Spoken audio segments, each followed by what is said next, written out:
বন্ধুরা, আমরা সুন্দর রাস্তাতে হাঁটতেছি। তো আপনাদের একটি জিনিস আপনাদের দেখাই।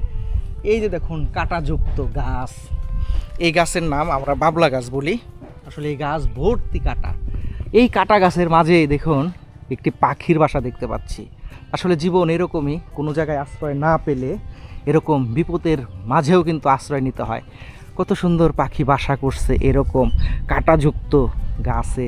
আসলে এটি দেখে আমি যেটি অনুভব করতেছি যে মানুষের জীবনও অনেকটা এরকম, যে মানুষ যখন বিপদে পড়ে, কোনো আশ্রয় পায় না, জায়গা পায় না, তখন যে কোনো স্থানে তারা বসত করে থাকে।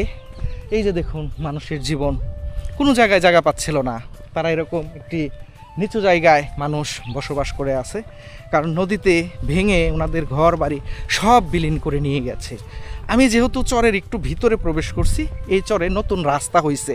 এই যে আমি যে রাস্তাতে হাঁটতেছি, এই রাস্তাটা নতুন হয়েছে এবং এই রাস্তাটা একেবারে কবিরপুর স্কুল পর্যন্ত গেছে। এখানে অনেক ছেলেমেয়েরা এই রাস্তার ধরেই স্কুলে যায়।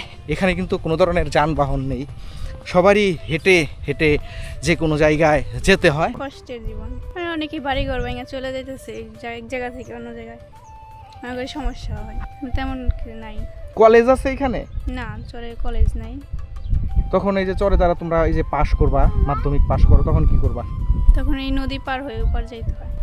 এই যে চাষাবাদ করে এই জায়গা, ওপারে গেলে তারা অনেকেই করতে পারে না, টাকা পয়সার সমস্যা, এই জন্য অনেক গরিব মানুষ বেশি বসবাস করে।